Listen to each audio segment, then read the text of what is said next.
வணக்கம் friends. TNPSC எக்ஸாம்ஸில் அடிக்கடி கிளர்ச்சிகள் சார்ந்த கேள்விகள் கேட்டுகிட்டே இருக்காங்க. இன்றைக்கி அப்படி நம்ம கிளர்ச்சியில் சாந்தல் கிளர்ச்சியை பற்றி பார்க்க போகிறோம். இதுக்கு முன்னாடி நம்ம கோல் கிளர்ச்சியை சார்ந்த வீடியோ போட்டிருந்தோம். அதை பார்க்காதவங்க கீழே டெஸ்கிரிப்ஷனில் லிங்க் தரேன், பாருங்கள். அதை பார்த்துட்டு இதை பாருங்கள், அப்போ தான் கண்டினியூவேஷன் வரும். ஓகேங்களா? சாந்தல் கிளர்ச்சி அல்லது சாந்தல் கழகம் அப்படின்னு கூட சொல்லலாம். அது என்ன சாந்தல்? சாந்தல்னால் ஒன்றும் இல்லை, ஒரு பகுதியில் வாழ்கிற பழங்குடியினரோட பெயர் தான் இந்த சாந்தல். ஓகேங்களா? அந்த பழங்குடியின மக்களோட பெயர் தான் என்ன? சாந்தல் இன மக்கள். அவங்க கிளர்ச்சியில் ஈடுபடுறாங்க. அந்த கிளர்ச்சியின் மூலயமாக என்ன நடக்குது, கிளர்ச்சிக்கான காரணம் என்ன, எதுக்காக இவங்க போய் கிளர்ச்சியில் ஈடுபடுறாங்க, கிளர்ச்சியோட முடிவில் என்ன நடக்குது அப்படின்றது தான் இந்த வீடியோவில் சாந்தல் கிளர்ச்சி அப்படின்ற டாப்பிக்கில் டீட்டெயில்டாக பார்க்க போகிறோம். ஓகேங்களா? சாந்தல் கழகம் அல்லது சாந்தல் கிளர்ச்சி. இந்த ஒரு நான் பாக்ஸ் போடுறேன் பாருங்கள், இதை நீங்கள் மறக்கவே கூடாது. எங்களை எக்ஸாமில் டைரெக்டாக அப்படியே கேட்டுருவாங்க. விவசாயிகளின் எழுச்சியாக கருதப்பட்ட முதல் கழகம் எதுன்னு பார்த்தோன்னா இந்த சாந்தல் கழகம் அல்லது கிளர்ச்சின்னு கூட நீங்கள் வச்சுக்கோங்க. விவசாயிகள் எழுச்சி ஃபஸ்ட்டு விவசாயிகள் என்ன பண்ணுறாங்க, கிளர்ச்சியில் கழகத்தில் ஈடுபட்ட கழகம் எதுன்னு பார்த்தோன்னா முதலாக எதுன்னு பார்த்தோன்னா இந்த சாந்தல் கழகம் தான். 8th ஸ்டாண்டர்ட் புக்கில் இந்த பாயிண்ட் ஃபஸ்ட்டு பாயிண்ட்டாகவே இருக்கும். பட் நிறைய பேர் இம்பார்ட்டன்ட் கொடுத்து படிக்க மாட்டீங்க. ஆனால் இது ரொம்ப ரொம்ப ரொம்ப இம்பார்ட்டண்டான ஒரு பாயிண்ட். இதுக்கு புக் சோர்ஸ் பார்த்தோன்னா 8th ஸ்டாண்டர்டு சோஷியல் சயின்ஸில் இருக்குது, 10th இருக்குது, அடுத்ததாக 11th ஸ்டாண்டர்டில் இருக்குது. இல்லை, இது மூணுத்தையும் கம்பைல் பண்ணி தான் இந்த ஒரு மெட்டீரியலை ரெடி பண்ணியிருக்கேன். நீங்களா பாருங்கள், விவசாயிகளின் எழுச்சியாக கருதப்பட்ட முதல் கழகம் தான் இந்த சாந்தல் கழகம் அல்லது சாந்தல் கிளர்ச்சி. ஓகேங்களா? இந்த பழங்குடியின மக்கள் எங்கே வாழ்கிறாங்க, இந்த சாந்தல் இன மக்கள் எங்கே வாழ்ந்த பழங்குடியின மக்களை சாந்தல் அப்படின்னு சொல்கிறோன்னு பார்த்தோன்னா வங்காளம், பீகார், ஒரிசா. ஓகேங்களா? இந்தியா மேப் ரஃபாக ஒரு மேப் போகிறோம் பாருங்கள். ஓகேங்களா? இந்தியா மேப்பில் எங்கன்னா வங்காளம், பீகார், அடுத்ததாக ஒரிசா, இந்த 3 பகுதியில். ஓகேங்களா? இந்தியாவோட கிழக்கு பகுதியில் வாழ்ந்தவங்க தான் யாருன்னு பார்த்தோன்னா இந்த சாந்தல் இன மக்கள். இப்போ சாந்தல் இன பழங்குடியினர்கள் எங்கெங்கே வாழ்கிறாங்க? வங்காளம், பீகார், ஒரிசா. கூற்று காரணத்தில் இதை கொடுக்கலாம். ஓகேங்களா? ஒரிசாவுக்கு பதில் மகாராஷ்டிரான்னு கொடுக்கலாம், மத்திய பிரதேசம்னு கொடுக்கலாம். ஓகேங்களா? அதனால் நல்லா ஞாபகம் வச்சுக்கோங்க. வங்காளம், பீகார், ஒரிசா இந்த 3 பகுதியில் இந்த சாந்தல் இன மக்கள் வாழ்ந்துட்டு வராங்க. இந்த கிளர்ச்சி எப்போ நடக்குது? 1856 to 56, 55 to 56. ஓகேங்களா? சாந்தல் இன வேறு பெயர்கள். இப்போ சாந்தல் கிளர்ச்சின்னு சொல்கிறோம். அந்த சாந்தல் இன மக்களோட வேறு ஒரு பெயர் இருக்கும். அந்த சாந்தல் இன மக்களுக்கு என்ன பெயர்னா மஞ்சி. ஞாபகம் வச்சுக்கோங்க. சாந்தல் இன மக்களுக்கு வேறு பெயரும் இருக்குது. என்ன பேர்னா மஞ்சி. இவர்கள் மஞ்சி என்றும் அறியப்பட்டனர். ஓகேங்களா? கிளர்ச்சிக்கு தலைமை தாங்கியவர்கள். இதெல்லாம் அப்புறம் பார்ப்போம். கிளர்ச்சி எதுக்காக நடக்குது நம்ம பார்த்தோம். இந்த மாதிரி பீகார், வங்காளம், ஒரிசா இந்த 3 பகுதியில் இந்த சாந்தல் இன மக்கள் வாழ்ந்துட்டு வராங்க. எதுக்காக இவங்க கிளர்ச்சியில் ஈடுபடுறாங்க? ஓகேங்களா? இதுக்கான நான் ஒரு கதையாக சொல்லிடுறேன், அப்படியே ஞாபகம் வச்சுக்கோங்க. ஒன்றும் இல்லை, இந்த 3 மாநிலங்கள் இருக்குங்களா, பீகார், ஒரிசா, வங்காளம், இந்த 3 மாநிலத்திலையும் இந்த சாந்தல் இன மக்கள் வாழ்ந்துட்டு வராங்க. அவங்களுக்கு அந்த நிலக்கிழார்கள், அதாவது வட்டிக்கு பணம் கொடுப்போர்லாம் என்ன பண்ணுறாங்கன்னா, இந்த இடத்துல நாங்கள் நிரந்தர குடியிருப்பு ஒன்று அமைக்க போகிறோம், அதனால் இந்த இடத்தை விட்டு காலி பண்ணுங்கன்னு சொல்லிட்டு அவங்களோட பவர்ஸை யூஸ் பண்ணி, இவங்க எல்லாம் பழங்குடியின மக்கள் தானே, ஸோ அவங்களோட பவர்ஸ், ஓகேங்களா, பெரிய ஆளாக இருக்கிறவங்க அவங்களோட பவரை யூஸ் பண்ணி இவங்களை துரத்திடுறாங்க அந்த இடத்துலேருந்து. ஓகேங்களா? இவங்க என்ன பண்ணுறாங்க, ராஜ்மஹால் குன்றுகள். ஓகேங்களா? நம்ம இந்தியா மேப்பில் இந்த இடத்துல, ஓகேங்களா, அந்த 3 மாநிலங்கள் நம்ம சொன்னோம்ல, அந்த பகுதியில் ராஜ்மஹால் அப்படின்னு ஒரு குன்று இருக்குது. அந்த குன்றுகளை சுற்றி இருக்கிற பகுதியில் போயிட்டு இவங்க குடியேறுறாங்க. ஓகேங்களா? இந்த சாந்தல் இன மக்கள் அவங்களோட அதாவது பாரம்பரியமாக, ஓகேங்களா, அந்த இடத்துல வாழ்ந்துட்டு வராங்க. அங்கிருந்து அவங்க பெரிய ஆட்களால், நிலக்கிழார்கள், வட்டிக்கு பணம் கொடுப்போர், இந்த மாதிரி ஆட்களால் என்ன பண்ணுறாங்க, துரத்தி அடிக்கப்படுறாங்க. இப்படி துரத்தி அடிக்கப்பட்ட சாந்தல் இன மக்கள் என்ன பண்ணுறாங்கன்னா, இந்த ராஜ்மஹால் குன்றுகள் அப்படின்ற ஒரு இடத்துல தஞ்சம் அடைகிறாங்க. அங்கேயே என்ன பண்ணுறாங்க, விவசாயமும் செய்கிறாங்க. ஓகேங்களா? அப்படி விவசாயம் செஞ்சுட்டு இருக்கிறவங்க ஏன் கழகத்தில் ஈடுபட்டாங்கன்னு பார்க்கலாம். ஓகேங்களா? நிரந்தர குடியிருப்புகளின் கீழ் ஜமீன்களை உருவாக்குவதற்காக சாந்தலர்கள் தங்களின் பூர்வீக இடத்தை விட்டு இடம்பெயர வேண்டி நிர்பந்திக்கப்பட்டதால் சாந்தல்கள் எங்கே போகிறாங்க, ராஜ்மஹால் சுற்றி குன்றுகளை சுற்றியுள்ள பகுதியை திருத்தி, ஓகேங்களா, என்ன பண்ணுறாங்க, அவங்களோட பூர்வீக இடத்துலேருந்து துரத்தி விடுறாங்க. அப்படி துரத்தப்பட்ட சாந்தல் இன மக்கள் என்ன பண்ணுறாங்கன்னா, ராஜ்மஹால் குன்றுகள் அந்த மலை குன்றுகளை சுற்றி இருக்கிற இடத்துல அடைக்கலமாக போகிறாங்க. அங்கே போயிட்டு அவங்களால சும்மாவும் இருக்க முடியல. அதனால் என்ன பண்ணுறாங்கன்னா அங்கே இருக்கிற இடத்த ஓகேங்களா, குன்றுகள்லாம் எப்படி இருக்கும், இடம் வந்து கொஞ்சம் சரியாக இருக்காது. அதனால் என்ன பண்ணுறாங்கன்னா அந்த இடத்த திருத்தி அந்த இடங்களை சரி செஞ்சு அந்த இடத்த என்ன பண்ணுறாங்கன்னா டாமின் ஈகோ, என்னென்னா அவங்க ஒரு பேர் வைக்கிறாங்க அந்த இடத்துக்கு. ராஜ்மஹால் குன்றுகளில் இவங்க அடைக்கலம் போகிறாங்க, தஞ்சம் புகுறாங்க. அப்படி அவங்க போன இடத்துக்கு டாமின் ஈகோ, சாந்தல்களின் நிலம் என்று அழைச்சி அந்த இடத்துல அவங்க வாழ்ந்துட்டு வராங்க. இந்த இடத்துலேருந்து துரத்தப்படுறவங்க எங்கே ராஜ்மஹால் குன்றுக்கு போய் டாமின் ஈகோ அப்படின்னு ஒரு இடத்த அவங்களே பேர் வச்சுக்கிறாங்க. சாந்தல்களின் நிலம் அப்படின்ட்டு இவங்க வாழ்ந்துட்டு வராங்க. நல்லா தானே போயிட்டுருக்கு. எதனால் கிளர்ச்சி வந்துச்சு அப்படின்னு பார்க்கலாம். கிளர்ச்சியின் போக்குகள் இல்லை, ஏன் கிளர்ச்சி வருதுன்னு பார்த்தோன்னா இதுதான் ஓகேங்களா. இப்படி அவங்க வந்து துரத்தி அடிக்கப்படுறாங்க. துரத்தி அடிக்கப்பட்டவங்க அங்கே வாழ்ந்துட்டுருக்காங்க. இடையில் என்ன ஆகுதுன்னா அவங்க துரத்தி அடிக்கப்பட்ட அவங்களோட பூர்வீக இடம் இருக்குல்ல, அந்த இடத்துல வந்து இந்த வட்டிக்கு பணம் கொடுப்பவர்லாம் என்ன பண்ணுறாங்கன்னா அவங்களோட ஆட்களை அங்கே குடியேற வைக்கிறாங்க. அதை பார்த்த சாந்தலின மக்களுக்கு எங்களை எங்கள் இடத்துலேருந்து துரத்திட்டு யார் யாரையோ இங்கே குடியிருக்க வைக்கிறீங்களேன்னு சொல்லிட்டு அவங்களுக்கு கோபம் வருது. அதனால தான் கிளர்ச்சியில் ஈடுபடுறாங்க ஓகேங்களா. பாருங்க, சாந்தல்களின் பழங்குடி நிலங்கள் சாந்தல்கள் அல்லாத ஜமீன்தார்களுக்கும் வட்டி கடைக்காரர்களுக்கும் குத்தகை விடப்பட்டதால் சாந்தல்கள் படிப்படியாக நெருக்கடிக்கு தள்ளப்பட்டார்கள். இதை பார்த்தது என்ன ஆகுது, அவங்களுக்கு டென்ஷன் ஆகுது. நம்ம இடத்துல வேறு யாரோ வந்து குடியிருக்கிறாங்களேன்னு பார்த்து டென்ஷன் ஆகுறாங்க. அப்படி டென்ஷன் ஆகிறவங்க என்ன பண்ணுறாங்க, கிளர்ச்சியில் ஈடுபடுறாங்க ஓகேங்களா. அப்படி ஈடுபட்டவங்கள ஐரோப்பிய அதிகாரிகள் மற்றும் உள்ளூர் காவலர்கள் என்ன பண்ணுறாங்கன்னா ஒடுக்குறாங்க. அந்த டைமில் இருந்த பவர்ஃபுல் யார் இருந்தது, யூரோப்பியன்ஸ் ஓகேங்களா, பிரிட்டிஷ்காரங்க தானே இருந்தாங்க. அவங்க என்ன பண்ணுறாங்கன்னா அவங்களோட அதிகாரிகள் மற்றும் உள்ளூர் காவலர்களால் இவங்கள அடைக்கிறாங்க ஓகேங்களா. ஆனாலும் சாந்தலின மக்கள் என்ன பண்ணுறாங்கன்னா அவங்களுக்கு வறுமையாக இருக்குது. திரும்ப அவங்க என்ன பண்ணுறாங்க, அதே வட்டிக்கு பணம் கொடுப்பவங்ககிட்டே போயிட்டு பணம் வாங்குறாங்க.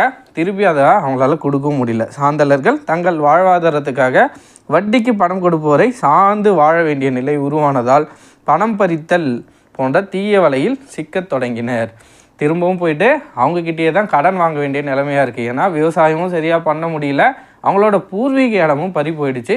ராஜ்மஹால் குன்றுகள் அதை சுற்றி இருக்கிற இடத்த சரி பண்ணி இவங்களே அங்கே வாழ்ந்துட்டு வராங்க. இவங்க பூர்வீகமாக இருந்த இடத்த வேறு சிலர் வந்து அந்த இடத்துல வாழ்ந்துட்டுருக்காங்க ஓகேங்களா. வட்டிக்கு பணம் கொடுப்பவர்கள் அவங்க அந்நியர்கள் ஓகேங்களா. அவங்களுக்கு தெரிஞ்சவங்க யாரோ அவங்க எல்லாருக்கும் அந்த இடத்த குத்தகைக்கு விட்டு வேறு யாரோ வந்து வாழ்ந்துட்டுருக்காங்க. ஆனாலும் திரும்பவும் இவங்க அவங்கக்கிட்டே போய் வட்டிக்கு வாங்குறாங்க. திரும்ப கடனும் செலுத்த முடியல.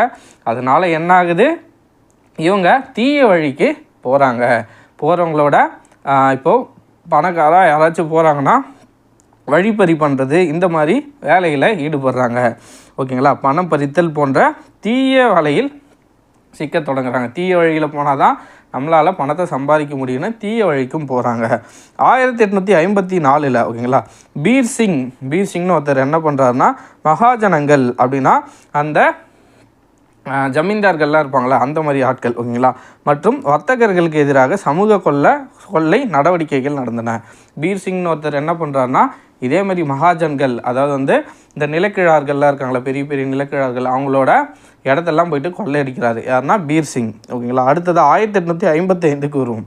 இதெல்லாம் பார்த்த சாந்தலின பழங்குடியினரில் 2 பேர் ஓகேங்களா, சித்து மற்றும் கனு.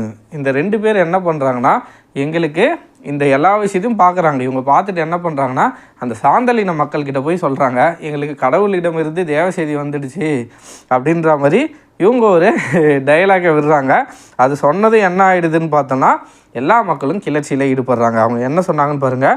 ஆகிய 2 சாந்தல் சகோதரர்கள் கிளர்ச்சியை தலைமையேற்று நடத்த வேண்டி ஒரு கிளர்ச்சி பண்ணுங்க அப்படின்னு சொல்லிட்டு கடவுளிடம் இருந்து தேவ செய்தி கிடைத்துள்ளதாக அறிவித்தனர். போய் கிளர்ச்சி பண்ணுங்க அப்படின்னு சொல்லிட்டு கடவுளே வந்து எங்ககிட்ட சொல்லிட்டாரு அப்படின்ற மாதிரி இவங்க போய் எல்லா மக்கள்கிட்டையும் சொல்கிறாங்க.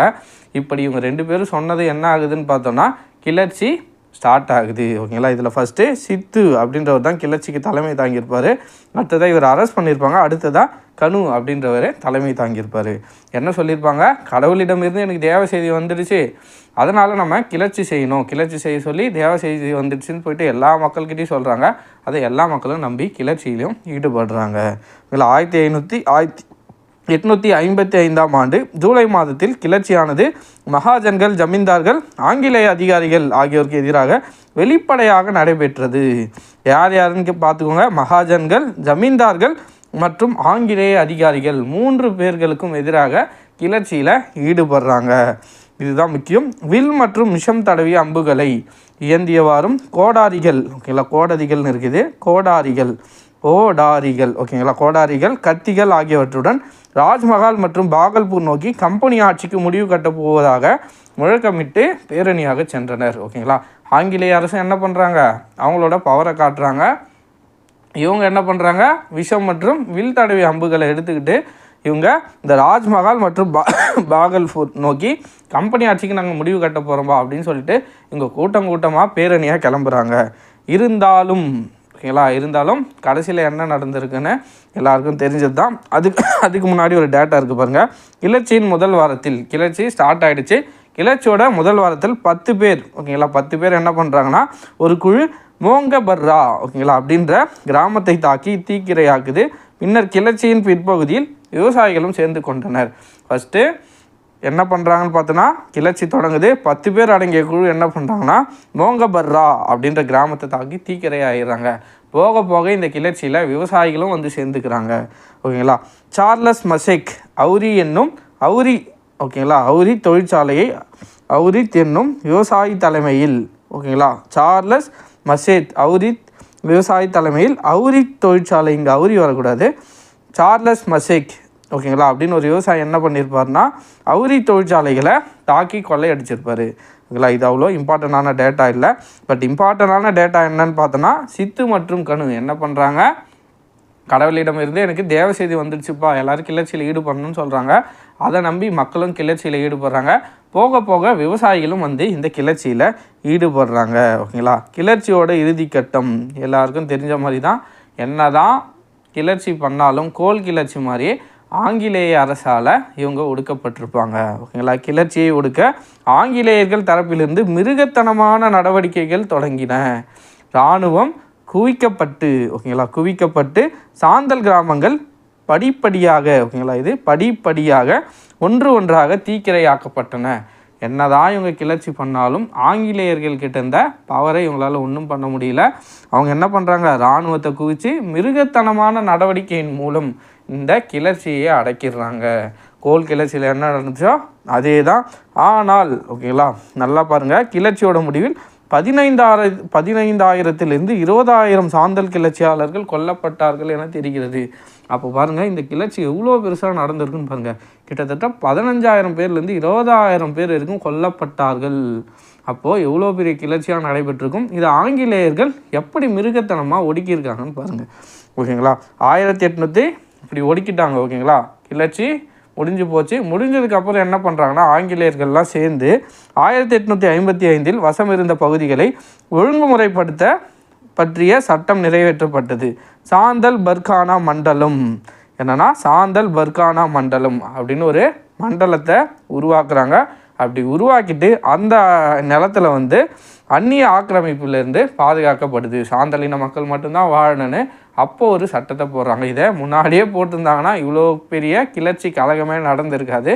ஆனால் இந்த கிளர்ச்சியோட முடிவில் தான் இப்படி ஒரு சாந்தல் பர்கானா மண்டலம்னு ஒரு தனி மண்டலத்தையே உருவாக்கியிருப்பாங்க. ஓகேங்களா, எப்பவும் போல் கிளர்ச்சி சிம்பிளாக ஸ்டார்ட் ஆகுது, கொஞ்சம் கொஞ்சமாக வளர்ந்து பெருசாகுது. கடைசியில் ஆங்கிலேய அரசால் மிருகத்தனமாக ஒடுக்கப்படுது. 15,000 பேர்லேருந்து 20,000 பேர் வரலையும் இறக்குறாங்க இந்த கிளர்ச்சியில். ஓகேங்களா, லாஸ்ட்டில் சாந்தல் பர்கானா மண்டலம்னு 1855 போடுறாங்க.